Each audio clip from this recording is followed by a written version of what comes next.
আসসালামু আলাইকুম ওয়া রাহমাতুল্লাহি ওয়া বারাকাতুহু। গাইস, চলে আসলাম সৌদি আরব জুবাইল সাগর পার। তো অনেক ভালো লাগতেছে আসলে, যে বলে বোঝানো যাবে না। হঠাৎ করে রুমে বসে থাকা ভালো লাগতেছিল না, ভাবলাম একটু ঘুরে আসি। অনেকদিন পর আসলাম একটু জুবাইল সাগর পাড়ে, প্রথম ঘুরতে যাচ্ছি।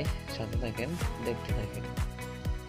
আমরা এখন আসলাম সাগর পাড়, ঘুরতে যাচ্ছি। ভালো লাগতেছে আসলে, অনেকটা খুশি লাগতেছে। মানে সবই বাঙালি ভাই, বাংলাদেশি, বেশিরভাগ লোকই বাংলাদেশি। অনেক লোক, প্রচুর লোক হয়েছে।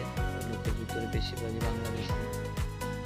তো আসলে অনেক আনন্দ লাগতেছে, ভালো লাগতেছে। জায়গাটা অনেক সুন্দর, দেখার মতো একটা জায়গা।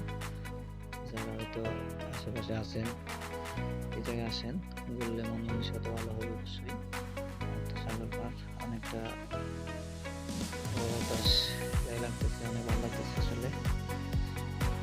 তো চলে আসলাম সাগর পাড়। আমরা এখন আরো সামনে যাবো, দেখি। আসলে আমরা একটা মরুভূমির সাইডে থাকি, তো এই জন্য অতটা মানুষ আসলে দেওয়া হয় না। আজকে অনেক মানুষ দেখে ভালো লাগতেছে। ঠিক আছে, অনেকক্ষণ ভিডিওতে দেখাইলাম। দয়া করে সবাই ভালো থাকেন। ঠিক আছে, তো যাদের ভিডিওটা ভালো লাগে শেয়ার করে দিবেন, অবশ্যই সবাই দেখার সুযোগ দিবেন।